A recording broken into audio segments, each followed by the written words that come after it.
Do not cast me off in the time of old age, forsake me not when my strength is spent. That is just a raw, deeply human plea, isn't it? Before we even dig into the text itself, those words immediately grab us because they speak to a completely universal fear. We're talking about the fear of vulnerability, that anxiety of losing our physical strength, and the quiet, creeping terror of being left behind right when we need support the most. Welcome to this explainer. I am so excited to guide you through today's topic. We are diving deep into an incredibly fascinating ancient religious text, Psalm 71. And what's truly remarkable about this source material isn't just how old it is, it's the deeply relatable, highly structured emotional progression that the author actually charts out for us. It is literally a masterclass in confronting anxiety head-on and transforming it into purpose. So, here is our roadmap for today.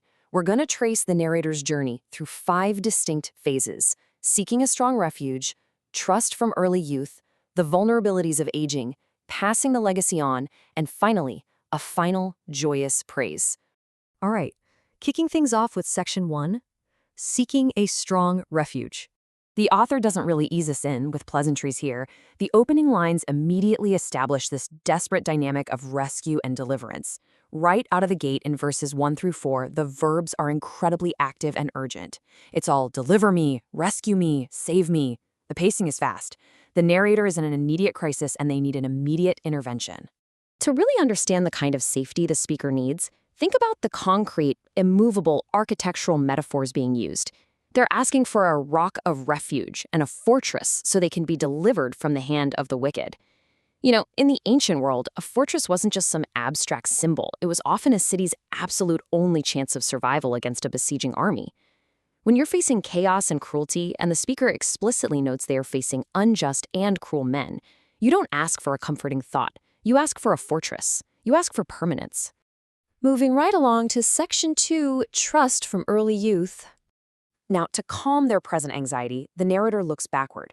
It's fascinating how this meditation spans the absolute entirety of a human life. It starts before birth in the mother's womb, progresses through youth, and arrives at the current crisis of old age. It even projects forward to another generation. The absolutely crucial takeaway here is that profound trust isn't some frantic, spur-of-the-moment development, right? It's a lifelong, deeply tested foundation of reliance. Which brings us to section 3, the vulnerabilities of aging. This hits the emotional core of the text, the psychological battlefield. Imagine a sort of split screen here. Internally, the speaker maintains their resolve, flat out stating, "I will hope continually." But externally, there's a terrifying, opportunistic plot forming. Their adversaries are whispering, "God has forsaken him, pursue and seize him." It highlights such a terrifying reality. The speaker is desperately trying to maintain inner peace while surrounded by voices who are quite literally plotting their downfall. Just think about the calculated, step-by-step nature of this threat. These enemies, they don't just attack randomly. They watch for his life, they consult together like it's a military strategy, they weaponize his own faith against him by saying God has forsaken him, and finally they move to pursue and seize him. They're looking at the speaker's old age and seeing an unprotected target. It's a chilling reminder of how cruel the world can be to the vulnerable. But here is where things flip. Section 4, passing the legacy on. This is the thematic turning point of the whole text. Starting around verse 14 with the phrase, "But I will hope continually," you can practically feel the momentum shift. The language moves entirely away from fear and just spirals upward into this bold declaration of future action. The speaker stops looking at their enemies and starts focusing completely on their future purpose.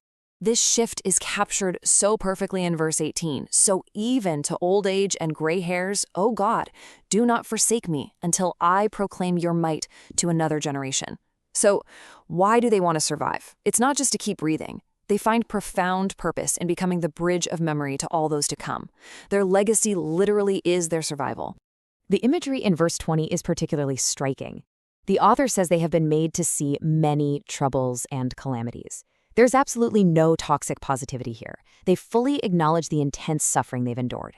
Yet, they possess this ironclad conviction that they're going to be revived from the depths of the earth. Even when they feel totally buried, whether physically or emotionally, they are entirely certain they'll be brought up again. And finally, section 5, a final joyous praise. Think back to the anxious, desperate beginning of this text and contrast it with the vocabulary of verses 22 through 24. It is a massive, multisensory explosion of gratitude. The mediums used are the harp, the lyre, the lips, the soul, and the tongue. And the actions? To praise, sing, shout, and talk. This isn't some quiet, reserved thank you. It is a loud, musical, full-body gratitude that unapologetically takes up space and completely drowns out the whispers of those earlier enemies. We wrap up the textual analysis by pointing right to the end of verse 24.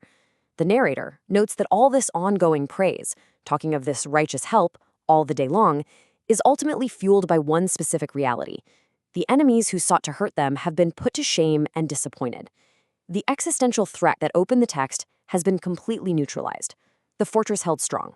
Which leaves us with this final, incredibly provocative thought. How does a lifelong foundation of belief shape our resilience when we face our most vulnerable moments?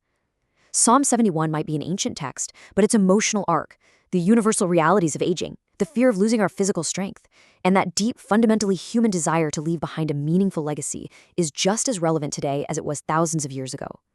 By looking back at what has sustained us, we can find the courage to face today and the undeniable purpose to pass our stories on to tomorrow. Thank you so much for exploring this incredible text with me. Keep learning, keep questioning, and I will see you next time.